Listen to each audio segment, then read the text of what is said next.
Welcome back to the Dungeon Master's Block, the place where we come to talk about the Dungeon Master, the most important person in the game. With every conversation, we hope to inspire as many as possible to keep on Dungeon Mastering. And I'm one of your hosts, DM Neal, aka Jote Maniac. And I'm one of your other hosts, DM Derrick, aka How Not to DM. And today we are going to be talking with Nick Perron from Tabletopped about a contentious topic divisive. As divisive as GIF versus GIF. Is it Artificer or Artificer? No, but we're going to be talking about... Artificer. Yeah, Artificer. But we're going to be talking about a class. Once again, it's been too long since we talked about a class. One of the classics. And we decided to go with Artificer, which is honestly probably one of the most debated as to whether or not it should be in your game. And we're going to talk all about it. Oof, and we dig into that debate ourselves even a little bit. It's going to be a good episode, Neal. Before we jump in, we want to thank some of our new patrons. Number 1 to Goten of the Storm Reaper clan, a new Bronze Dragon patron. Thank you, Goten. Now I just see myself. I know, right? Going Super Saiyan. That's an excellent name. Yeah, Goten! So, dear patrons, as I said last time, there are going to be multiple How Not to DM style short interviews that should just be popping directly up into your Patreon podcast feed, and if they're not, you can listen to them directly on the site. Also, if you go check right now, there will be a poll as to what kind of RPG content we will be publishing next for you. We've voted before, and it's always interesting to me because, I have no emotional attachment to the decision. I just love seeing what you all choose as the next thing that we'll finish up and post for you. Yeah, 2 episodes ago when we were talking to Eric, he talked about how having kind of bounds on your creativity makes you that much more creative, and I feel like that's what it is for you, Neal, right? A little direction, a little place to point your nose when you're making something new. Oh, I have literally pitched my ability to people with this direct caveat. I say you should put me in a box. I will play at the edges of that box and I will push the limits, but if I do not have a box, you're going to get something super weird that you probably didn't want. Just tell me where to go and I'll do it. If you'd like to see something like that, you can always head over to DriveThruRPG, where Celeste and I made a book called The Ultimate Guide to Hair. And that's what it looks like if I just don't have any direction at all. A harebrained game design foray, if you will. A supplement to Die For, DYE, is the subtitle on the book. Without further ado, let's head to the meat. I'm starving. We ain't had nothing but maggoty bread for 3 stinking days. Why can't we have some meat? The plate meat's back on the menu, boys. Welcome to the meat of the episode, and today we are very excited to have on Nick, the host of Tabletopped, a podcast that deep dives into all things TTRPG. Welcome to the show, Nick. Thank you for having me, guys. I'm very excited to be here. So, our interview section is brief, but we always start with a really open-ended question that could just be the entire episode. So, is there anything you can tell us about yourself that you think are interested, would be listeners, that our listeners would be interested in?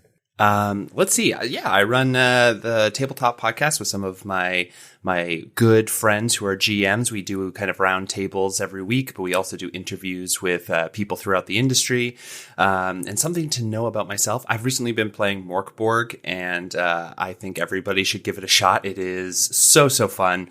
And also, I've been completely obsessed. I haven't been able to play it yet, but we have a new game. Sorry, I'm sliding over so I can show it to the camera on the Zoom, but Never Going Home. It is such a cool TTRPG set in World War I, and it's basically like during the Battle of the Somme, the death and everything ripped a hole into sort of like a nether region that allows people to use magic, and instead of everyone coming together to deal with this new foe, they instead are like, this is how we win World War I, by using all of this like hell energy. Interesting. It's so cool. I really like the aesthetic, and it's much more if you think about D&D as sort of like an individual's story, like each person in the team having their own story. This is much more about the story of like a unit surviving World War I. So if you're into that kind of thing, you should definitely pick it up. Wet Ink Games, and it's super cheap online. Definitely give it a shot. Cool. I'll definitely check that out. I liked the cover. Fun fact, you've got the background blur thing on Zoom, and when you showed us the cover, like it focused just on the guy in the gas mask. It's just the gas mask guy. Yeah. I was like, I'm in. It was Sold. Yeah, Zoom is good. With One day I'll cartoons figure too, out apparently. all of this like remote meeting stuff, but today is not that day. I know, it's okay. Like we could tell what you like. That's the thing you wanted to show us was the cover anyway. So this is just funny. All right, so Nick, what are you working on currently? So Tabletop is making our Patreon into something we're actually kind of excited. We're working internally on making sort of like a publishing arm. And at first, this is going to be just like dropping stuff through our Patreon, both for free and for subscribers. It's a pay what you want. And so far, we've just thrown in like a randomized hooks document. So if you're in the middle of a session, your players get done with what they, want to do, you can roll on this table that we made, and it will give you a hook for a new adventure for next time. But we are going to be dropping in a bunch of like tables and modules and all that kind of stuff throughout the next year. So that's the thing that I'm really focused on right now. Really excited. Like I said, I've been getting into Morkborg, and I got really inspired by how they set up their dungeons that the community releases, and also just the sheer amount of tables that you can use as a GM. And as you two definitely know, just having more tools in the toolbox is always just so fun. So that's what we're working on right now. Yeah, some people don't like tables, but I cannot get enough of them. Even if I don't use them as intended and roll on them randomly, just like going through what someone has come up with and saying, that's what I want right there. There's nothing better to me. Well, I think like even the business cards that we recently made for the podcast, one of the things I thought to put on the back was to try and have it be useful was literally like a D10 list of random NPC names. I'm like, every DM wants this, even whether or not they can think of it or not, just like having those at your disposal. Like, tables all day. Yeah, and I don't know about you guys, but for me, I've always found so much more success if I randomize negative outcomes. So, like, if they're like, they open a chest and it's like, well, that chest was trapped. Roll me a d20 and I'm going to tell you what happens. Then it's not so much, because I hate the sort of GM versus the player mentality sometimes. And I actually think that tables can also help obfuscate that, because then the players are actually kind of like bringing on whatever consequence onto themselves by rolling. And so it's like, hey, don't blame me. You rolled. 100%. And then, yeah, exactly. You can shift the blame. Well, whoever wrote this adventure is doing this to you. It's not me. You rolled the dice, and I gotta send these sea hags at you now. It is what it is. Yeah. So for our surprise question, proof in the pudding, all those fun sayings, how quickly can you access the hooks that you have, that hook table? How quickly? I actually have it on my phone, so less than 5 minutes. I made it just like a PNG file, so it's amazing. Okay, I'm down to roll on it. Let's roll and get a hook, and we'll see where that takes us. All right, roll me a D6. What'd you get? 6. All right. So like I said, these are all hooks after a party has kind of finished like a section. So this one is, as you wake, you find that the world around you looks different, bigger somehow. You quickly realize that you have all shrunk to the size of a shoe. As your minds reel, a mouse approaches you all and says, "Ugh, God, again?" And there you go, hook. I love it. Oh, that's so good. I read the books. Do you guys ever read the books, The Littles, about like the little people who lived in the walls who had mouse tails? Yep. Yeah. That's exactly what I thought of immediately. And Honey, I Shrunk the Kids in a giant cream pie. Yep. Not Redwall or Mouse Guard or the RPGs that are built for. No. No, that's you guys remember nerd Honey, I stuff. Shrunk the Kids? I actually have never read Redwall.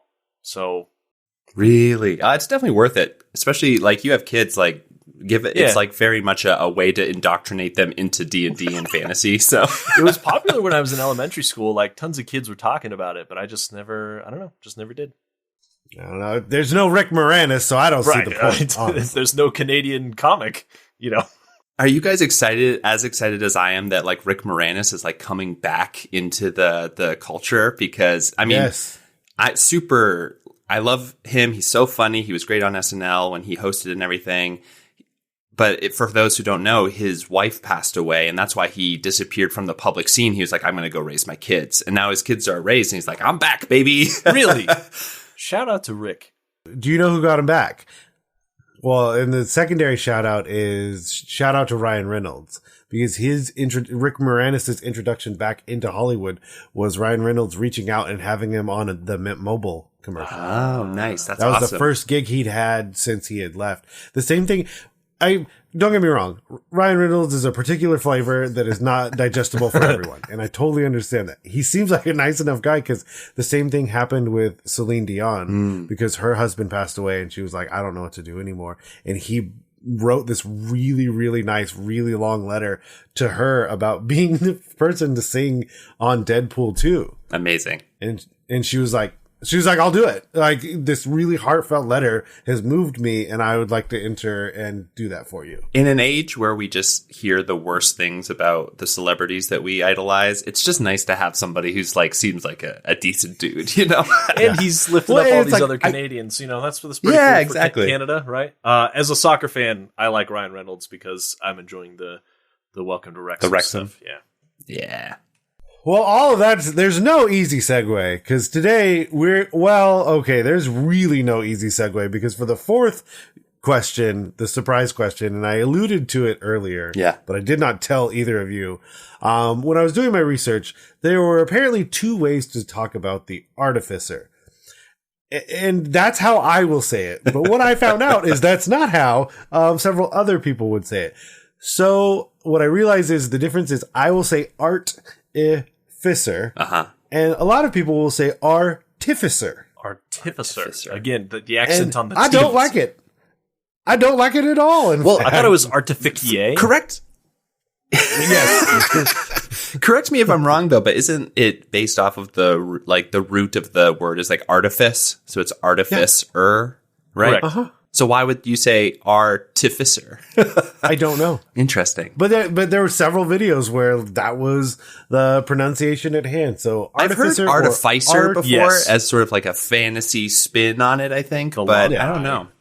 Yeah, exactly. Yeah. And I can get there. I see how we got there. But the Artificer was a lot for me to take. Artificer. Yeah. What do you guys think about this class? Like, have you ever played in this class? I have never played an Artificer. I was texting Neal about this week or last week when we were talking about topics, and I was like, I've never, or maybe this was in our group DM, but I said, I've never played this, and I've only had a player play one in a one shot like one time. So my exposure table wise is very limited. I have someone at my home table who's been playing one for several levels, and we're in like the mid-range levels, so they're like, I've definitely experienced like 6 through 9. And then I had someone at when I did the D&D cruise, someone played one the whole time, and that was 3, 6, and 10 between the days. It's one of those classes that, and I don't know what other ones fit really into this mold, but it's one of the classes where if you haven't figured the class out, it's not great. But if you do figure it out, it is terrifying on the other end of it. Like once you start to figure out the synergies within the class, as well as the synergies with the other players at the table, it's scary. And you need to be, it's one of the ones where like as a DM, like it's one of the few that I've read, because once my players started doing things, I was like, okay. And it's like, it's not one of those big things of like, I want you to get the most out of it without making others feel bad or me pulling the rug out from under you 3-4 months down the road when we figure out, oh, that's not how this works at all. But several things were like, oh no, that's exactly how it works per the book.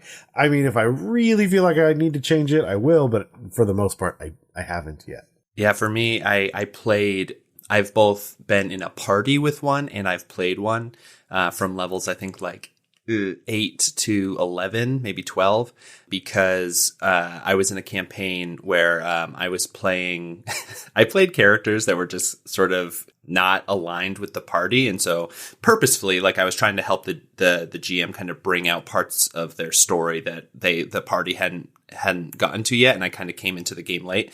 So I started with like a wizard, then a barbarian, and then I was given this character who was an NPC that became someone who's going to become part of the party. So I came into it late, and I got to say, like, man, that was brutal. It was brutal to come into playing that class at like level 8 because there's so much to keep track of in there. This, I have to say, like, first of all, like, if you do not enjoy management, and I am not somebody who really enjoys management, this might not be the class for you, because I was the potion master artificer. And like, there's so many infusions that you have to track, and each day in game, they fade and you have to re-infuse, and like, there's a certain amount, and it like, even in D&D Beyond, it doesn't like affect stuff in your character sheet as much. It's just like a button you check. And so it's like a lot of keeping track of a lot of moving pieces. And I want to talk more about their abilities and stuff later and how it feels as a player. But man, it's tough. It's one of the tougher classes I've played.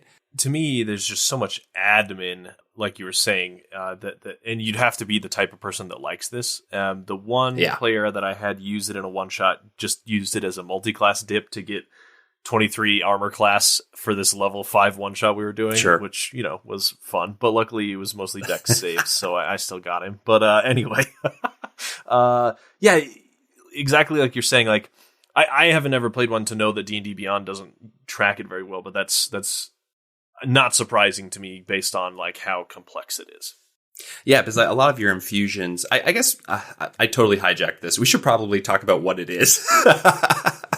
The nebulous nature of these episodes is always a joy to me. I mean, so yeah, I don't even know where to classify it either, because if you talk about, even if you had just the infusions, let's say you did, and you didn't have the spell list, which you do, it would be a very complicated class, because you are monitoring like, okay, these are, because you're looking at lists of magic items, and is your DM allowing you to look at things outside of like WotC written? Are they able to go to something from Kobold Press or MCDM, or are they homebrewing something? Or like, so the options become limitless, even more so than spells. Yeah. Because I feel like the magic items that you can come up with or stumble your way into are even higher. So even if you didn't have that, you're still also adding tool expertise. By level 7, you're adding in Flash of Genius, where now you're tracking your reactions to be able to give it to someone else. And that's based on them failing. It's not even a standard thing. It's a conditional. So the management of like, not even just your turn, because I think that's the big variance here of like that administration of, not only do I really need to pay attention for all of my turn, which, I mean, in theory, we should all be doing. Yeah. But I really need to pay attention to everything that's happening on everyone else's turn every round as well. Yeah, I mean, this kind of goes into my experience playing. If I was to classify this, I would say that it's like a support character for sure. Even the more military or militant like classes of it, I would say other classes do better.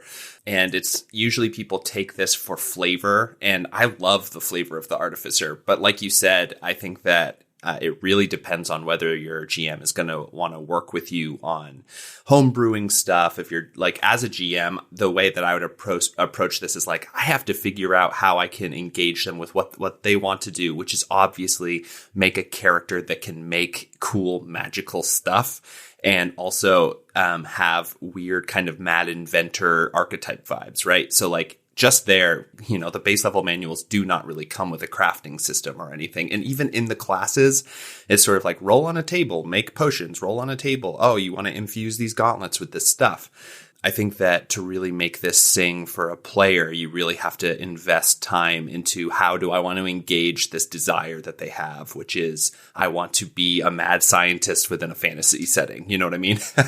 Right. The class itself has origins in Eberron, right? In 3.5. Yeah. And I think that it makes so much more sense in like Eberron, because you have the Warforged and like them being able to switch out parts and everything.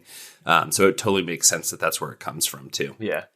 Well, I think it's one of the few that I would almost really get the player to give me like a point of probably a pop culture point of reference to work off of, so that I could, because like you say, it could be MacGyver. It could be, now I really only want to think of how to make MacGyver work, so Batman. I gotta move on. But what I realized at this exact moment was my player is basically making Donatello. Yeah. He's a turtle. And like, it just dawned on me right now that like, that's clearly what my player is going for. And now knowing that, so, hey, thanks guys for this conversation.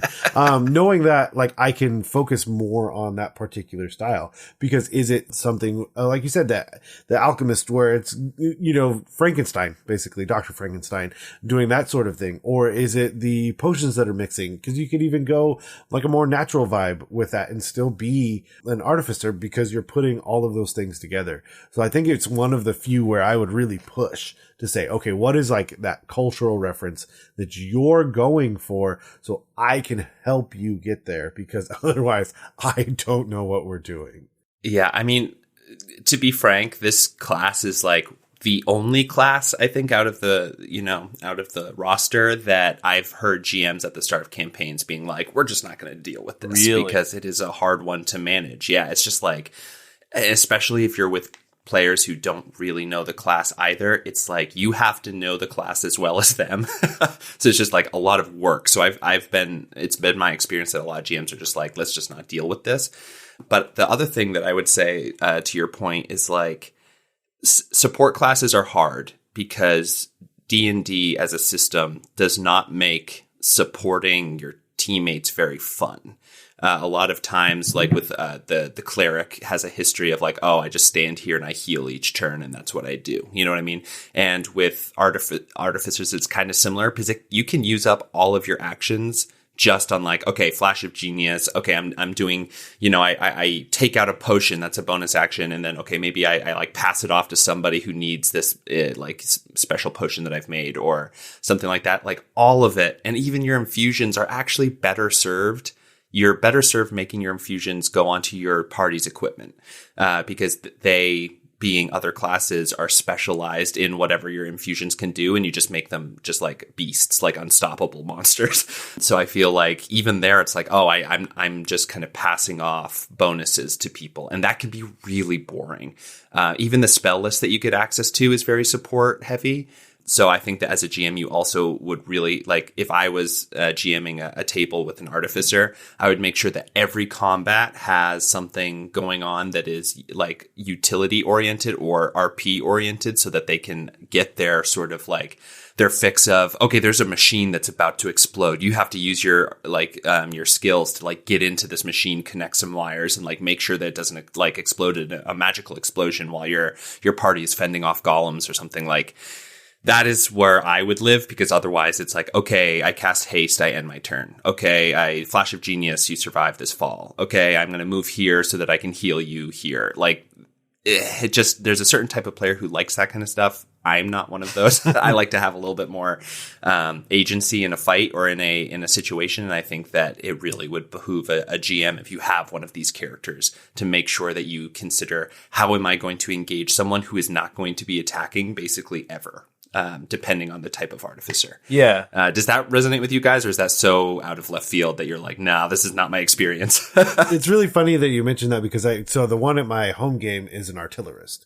So that it is more of that martial bent to it. But what's kind of blowing my mind is even basically you can create a magical turret. So there's several options where like you don't give it mobility, and I'm like, but then why? Why would I not just make it with feet so it can run around? Like, why would I take away that option? But what they did is they put it on like one of the melee characters. Yeah. And then in hindsight, it's really just you supporting the melee character because like it's on them. So then it's just going into combat wherever they're going into combat.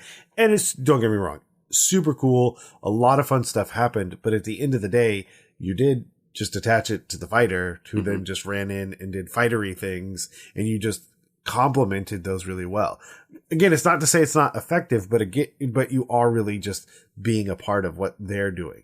And that can be super fulfilling for the right person, or just the worst experience for the wrong person if that's not the kind of character that they want to play.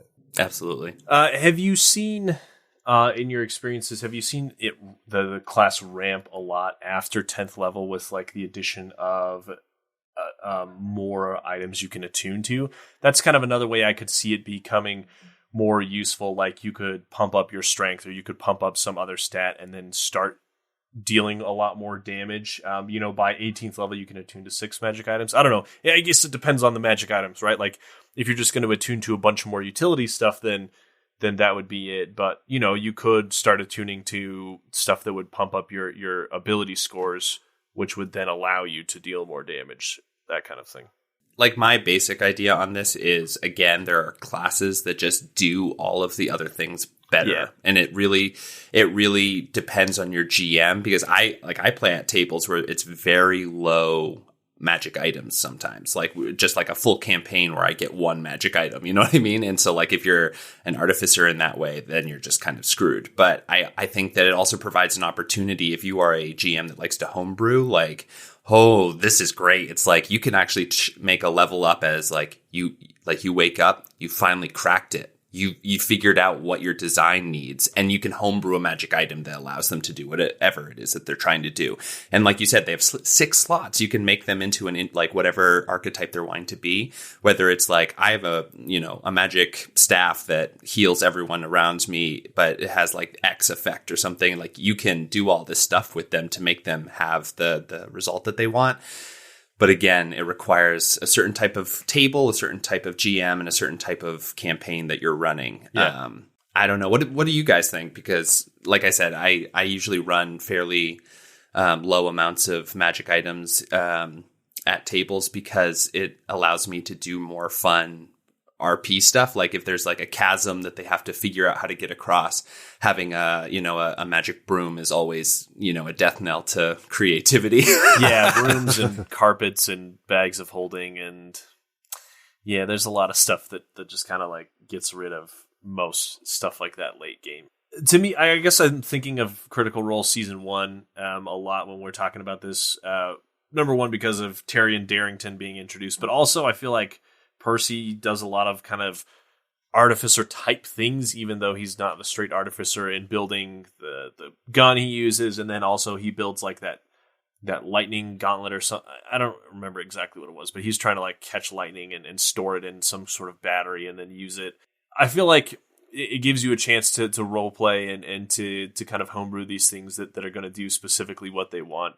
But yeah, if you're trying to not give them too many powerful things, then you've got to be careful about it, what it's going to be and what it's going to do. I mean, I would also say like a lot of late game stuff, like the Artificer gets, usually is used as a mitigation tool to remove gameplay that the players aren't really into. You know what I mean? That's like true. A bag of holding allows you to not have to worry about encumbrance or whatever. And so in that way, it also like, it depends on the player, of course, but like a lot of times I see these sort of support characters being used to help the entire party not have to deal with stuff that they're just like, ugh, about. Like, and one thing that I'm super like going off your Critical Role experience is like, also cannibalize the heck out of this class, because it has so many interesting like mechanics that work really interestingly and cool. Like the infusions are cool. But what if you have like a mastermind rogue that is also like, oh, I'd really love to like has tinkerer's tools and wants to like figure it out. It's like, why don't you just cannibalize the infusion mechanic out of the artificer and like allow them to do that kind of stuff, and just like, Yeah, like Master Thief, sneak into places with all the gadgets on your belt kind of thing. Yeah.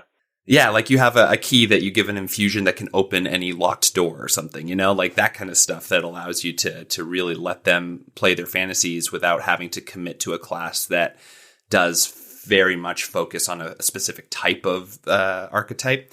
I'm feeling really like I've just been saying negative stuff about the Artificer. It's fun. It's a good class. It's not my favorite. Well, yeah. So I felt the same way, not about you, but about me. But yeah. The thing is, but part of it, but I think it goes back to the first thing I had said, is that all of this is to say that not that any of this individual pieces are bad, but there's just so much going on that it really takes a concerted effort for you as the person running the game, as well as the player playing the character, to really both of you know exactly what's going on with this class to make it what it can be. Yeah. And what it can be is like the thing that saves the party more times than not. And that is really fulfilling. It may lead let's say it's a 5-round fight or something like that.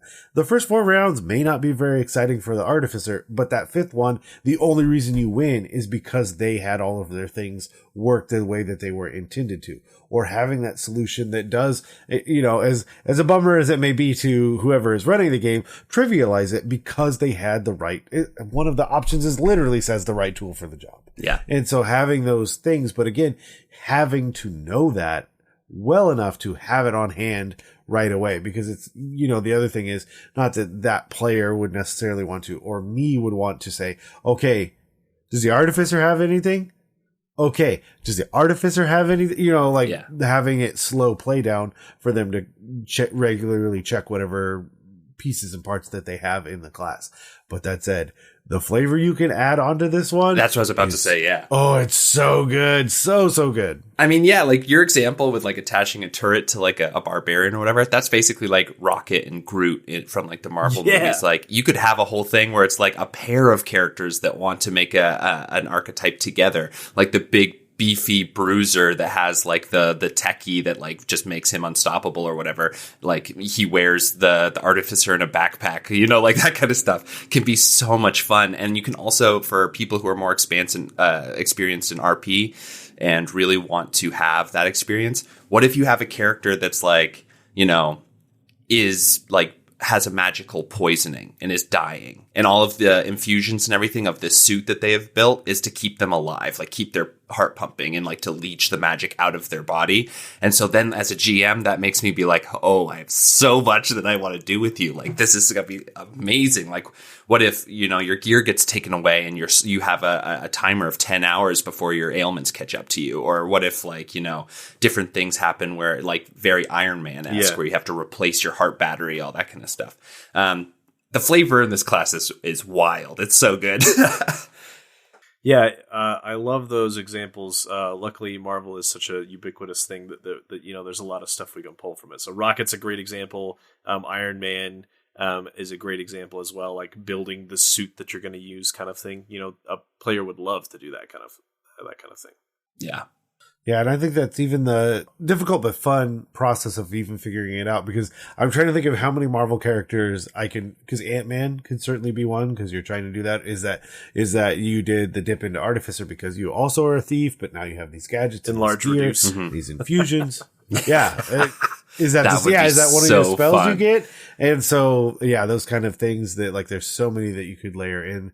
I also think of Rick and Morty. That's like a pretty low hanging fruit with all of the things that Rick constantly uses. Like there's a ton of examples. Find out what your player actually wants. Cause like, I could have it in my head that, okay, you're going for this and be way off base. Yeah. I love your example of like, ask what archetype, like what character in pop culture that they think that their character is kind of like. I know that, everyone thinks that their character is like a special little unique diamond that has never been seen before. But like just having that reference point so that you can, create a arc for them that feels great is so, this class is like specifically needs that so much, because you can do so much cool stuff with them. You just need to know what they're going for, because otherwise it can be very frustrating if they're not allowed to do the thing that they made the class for. So yeah, I agree with that completely. I feel like you could do like a Batman kind of character, even like James Bond, like he's always got these different spy gadgets to use. You could be like a very debonair gentleman who's got some contact at home that you like work on this stuff with. That could be kind of funny. There's. Oh wow, that's such a great idea. You just like inspired me to be like, wow, what if your character is like the James Bond, but the Artificer class tag is like every day or whatever. You get a call from Q who's like, oh, I see that your gear's out of battery. I'm sending the charges. Anything you need or whatever, like that kind of stuff. I think is great. And also to your point of getting items that increase your stat score so that they can be competitive with other classes. Like it's also a very cool archetype to me to just be the normal dude that has to like use all of the, you know, like the Hawkeye or whatever to keep up with all these superheroes. Yeah. Hawkeye's another good Mandalorian or Marvel Boba example. Fett, The one anyone that, who's like a bounty hunter in Star Wars always has all these bells and whistles ready to go kind of thing. Mm-hmm. Yeah. this is like a kind of left field, maybe adjacent one, but Presto from the D&D cartoon, the original one, because he's just pulling stuff out of a hat, literally just pulling stuff out of a hat. Yeah. And there's nothing to stop you from having your infusions be that same style of just like, I'll come up with a weird rhyme and what happens? Who knows? Yeah. I also just tend to think that like, I don't know. I mean, I've talked to Derrick a little bit on my podcast about how he GMs, but like as a GM, I really focus on character and player experience, and rules don't matter as much as everything else. And this class, I think, kind of it sings a little bit more with that type of GM style, where you allow them to kind of like, oh, I know that this isn't one of the infusions, but this is what I'm trying to do. Can I do this sort of thing? Like, if you're a GM that immediately is like, yes, that's so cool, I want to do this with you, then I think that the Artificer class can be a very fun presence at a table. In the same way like a wild magic sorcerer or something is, I think it can be just a blast and can really spice up encounters that are otherwise a little bit mediocre. Maybe you didn't have time to design something, but the Artificer is able to make it a real meal because of their skill set and what they're trying to do at the table. So I think that it's a really interesting class to have in the party as well. I have actually a question for you guys about your opinions on the Artificer as well. It does feel a little bit to me like a class out of genre that with the rest of the system. 100%. Because if you look at like the gun rules and all that kind of stuff, even like the gunslinger as a class and all that kind of thing, like it doesn't make like it's dissonance creating, because it's like I shoot this person with like my magic sci-fi gun, and then it's like, okay, that does 6 damage. And you're like, what is that? What? I just shot them with a sci-fi gun. Let me say that again to you, GM. So I feel like in a lot of ways, this class kind of leads people to have a lot of character player dissonance with the genre of the game. What do you guys think? I was thinking this earlier, but we were on a different topic. I was like thinking of like the base classes in the player's handbook, and they're all pretty recognizable in your classic fantasy, right? Your Lord of the Rings or what have you. But Artificer is just like so out of left field in most modern, high fantasy worlds. And I mean, it's obviously very fit for Eberron, but Eberron itself is just very different from your classic high fantasy worlds, right? Eberron was like, okay, we've got all these spells and stuff. So like, if these spells are actually around, what are people using them for? Okay, they're building a society, they're building technology using what they have, which is a fun and interesting thought experiment. But to me, like in your normal run of the mill Sword Coast, like basic written module, it's kind of weird to me. Like, it's like they have a bunch of things that other people should have also. And so if you're going to have one Artificer in your game, then there should be a bunch of them around. And how does that affect my world? Like every town should have someone like this doing this kind of thing. Like you should be able to just buy stuff from them. And it seems like a lot of stuff you'd have to pile on top if you wanted to really get people bought into the idea of, yes, this kind of person exists and they can do this. And so there's a lot of other people in the world that can do it also. I feel like it's easier to bake in your generic basic classes into the world because they're pretty common archetypes. But yeah, Artificer to me, you either have to do a lot of work on making it believable in your pre-written modules, or if it's your own homebrew world, you still have to kind of do some work to shoehorn it in and make it believable and interesting. Otherwise, yeah, it just feels kind of out of place to me. Yeah. What's actually funny is when I started doing the research for this, one of the most recent videos about the Artificer is actually from Jenny D, and it's titled "Do they really belong in D&D?"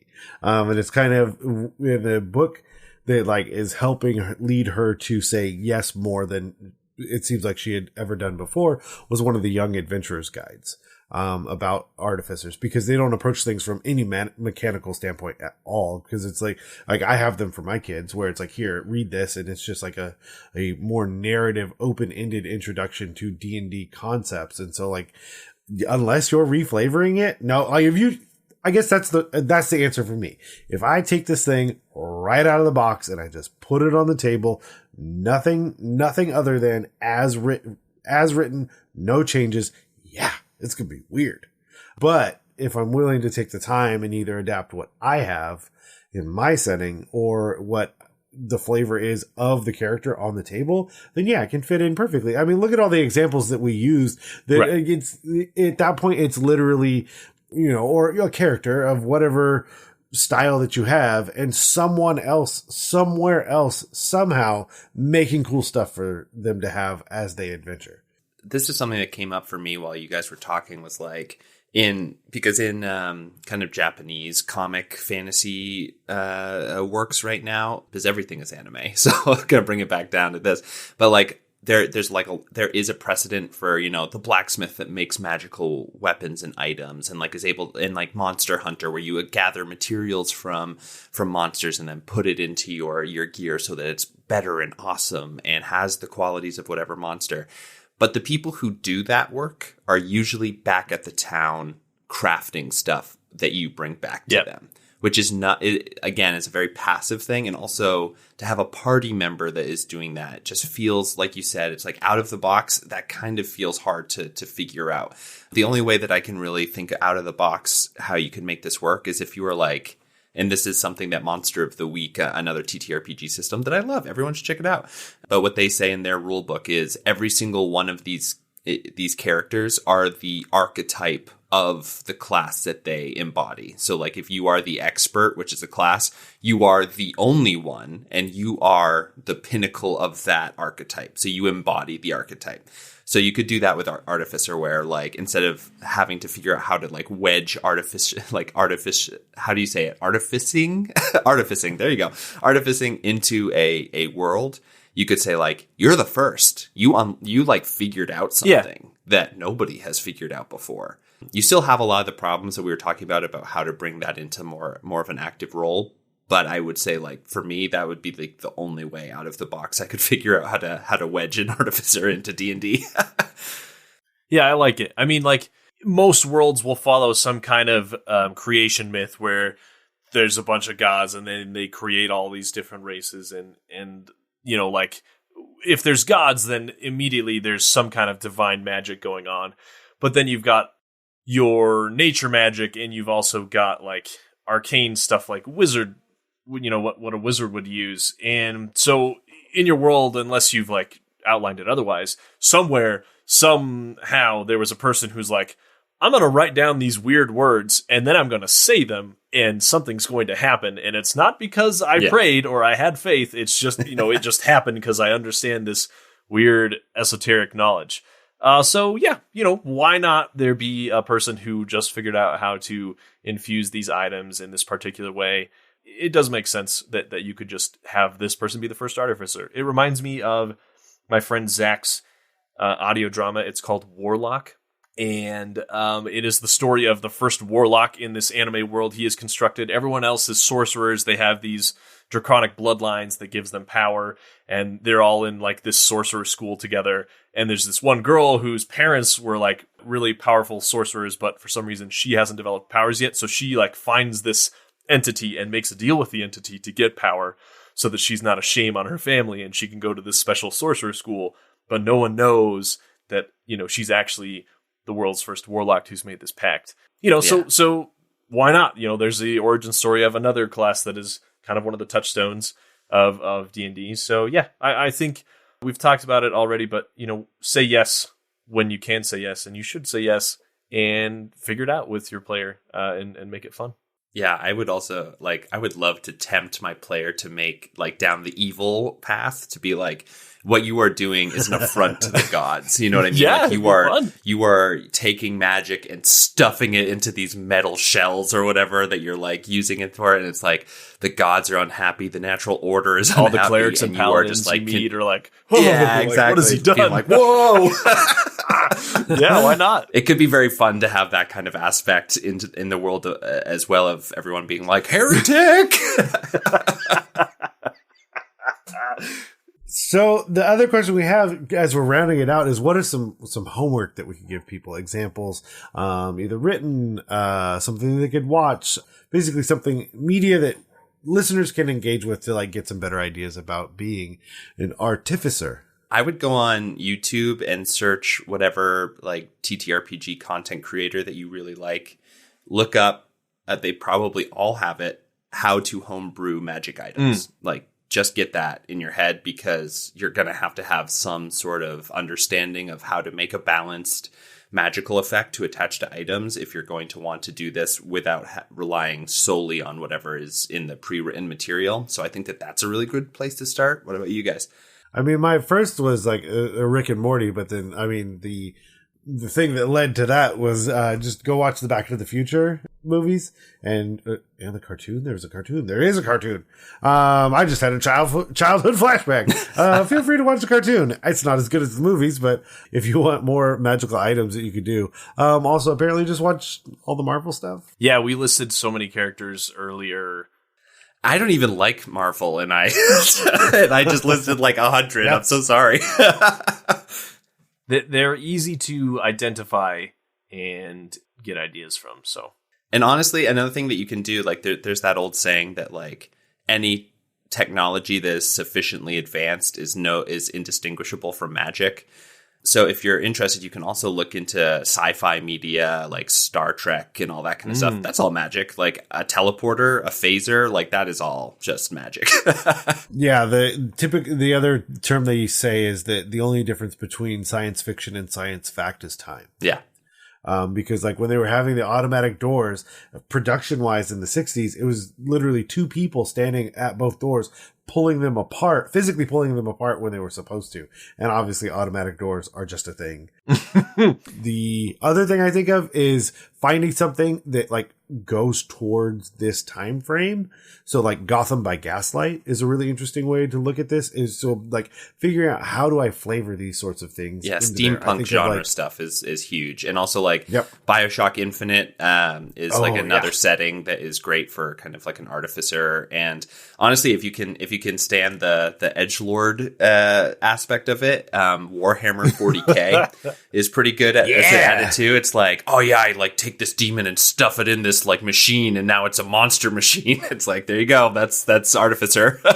How do we travel? We go through the warp. It's like hell, but worse. Don't look out the window. You're going to die a weird death. Yeah. It's how do we make better Space Marines? Let's stuff a demon inside. And then if they are able to survive us getting the demon back out, they're crazy. How many hearts? 4 hearts. Yeah. Here's another thing you could do. You could go back to Dungeon Master's Block episode 55 featuring Sean Ellsworth of Tribality, which is about steampunkery. There you go. Yeah. Yep. One thing that I think that is underdone with this class, though, and the Warhammer stuff brought it up, is a biology bent artificer. Instead of magical infusions, you're growing a new heart, to your point, or something like that. There's things that you do that provide you with extra abilities or statistics or whatever that you can use. I think that's also a fun angle at it. I've heard of people doing this with mushrooms and plants and stuff, druid kind of people. But yeah, why not meld them, Yeah, there's it's an old comic. I don't know what it is. It's called, but basically the main thing is biomancy, where people will edit their own genes, kind of BioShock-y, but as you run around the world, when there's someone that had this crazy hand that shot fire out of it, once you defeated them, you can cut off the hand and essentially sew it onto yourself so that you have the new fire hand. If you want to go for a necromancy bent on it, you could do something like that.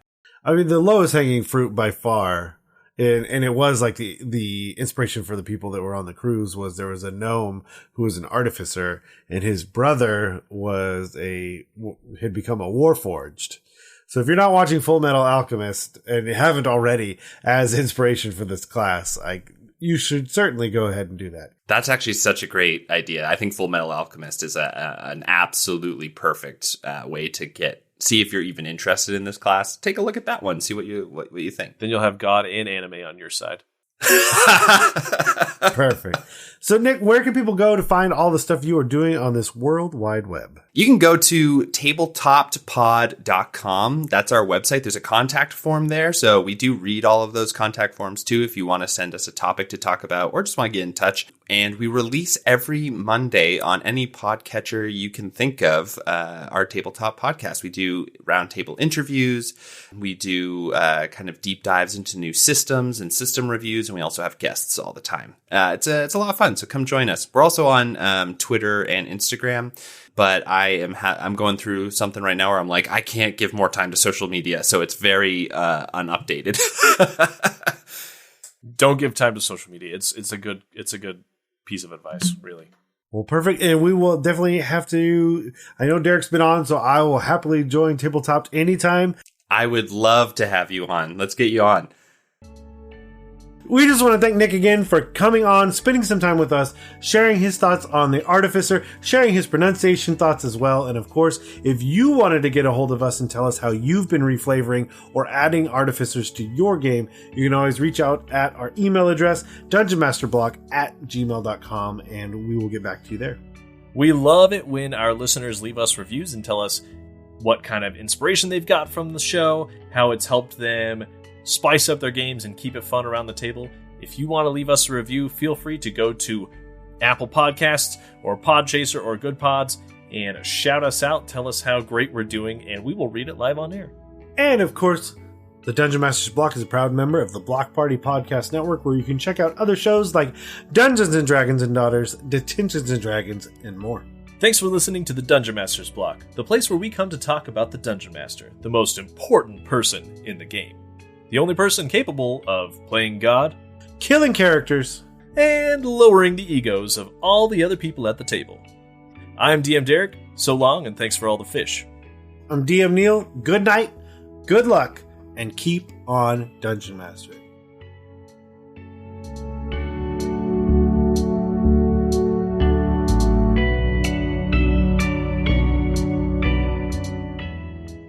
It's not inspiration, it's not wisdom, and it's bad advice. Make sure that when your players pronounce something wrong, you correct them every time. Yeah, they'll love that kind of feedback.